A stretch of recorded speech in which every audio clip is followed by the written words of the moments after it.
శతమానం భవతి శతాయుః పురుష శతేంద్రియ ఆయుష్యేవేంద్రియే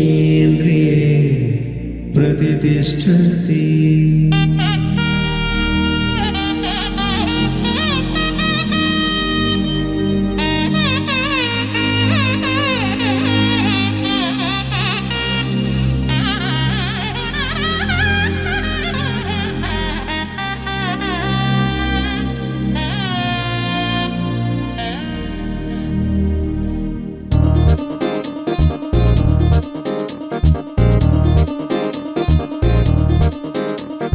చక్కందాల చుక్క కుదిరిందే పెళ్లి చక్క రెక్కల గుర్రం రాజు తరలొచ్చే వేగం